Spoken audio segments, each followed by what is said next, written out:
మగువా ఛానల్కు స్వాగతం. ఈరోజు మనం కొత్తిమీర తాజాగా ఉండాలంటే కొన్ని చిట్కాలు చూద్దాం. కొత్తిమీర ఎక్కువ రోజులు తాజాగా నిల్వ ఉండాలంటే ఇలా చేయండి. కాడలను కొద్దిగా కత్తిరించిన తర్వాత కొత్తిమీరను నీళ్లు నింపిన గాజు సీసాలో నిటారుగా ఉంచాలి. ఆకులపైన వదులుగా ప్లాస్టిక్ కవర్ను కప్పి ఫ్రిడ్జ్లో ఉంచితే 10 రోజుల వరకు తాజాగా ఉంటుంది.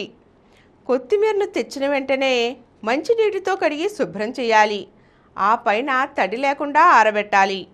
తరువాత టిష్యూ పేపర్లో చుట్టి జిప్లాక్ కవర్లో భద్రంగా ఉంచాలి. లేదా గాలి చొరబడిన డబ్బాలో భద్రపరిచి ఫ్రిడ్జ్లో పెడితే చాలా రోజుల వరకు కొత్తిమీర తాజాగా ఉంటుంది. ఒక ప్లాస్టిక్ డబ్బాలో టిష్యూ పేపర్ను పరిచి దాని మీద కొత్తిమీరను ఉంచి పైన మరో టిష్యూ పేపర్తో కప్పి గట్టిగా మూత పెట్టి ఫ్రిడ్జ్లో ఉంచితే 20 రోజులకు పైగా నిల్వ ఉంటుంది. కొత్తిమీరను కాటన్ లేదా మెత్తటి గుడ్డలో వదులుగా చుట్టాలి.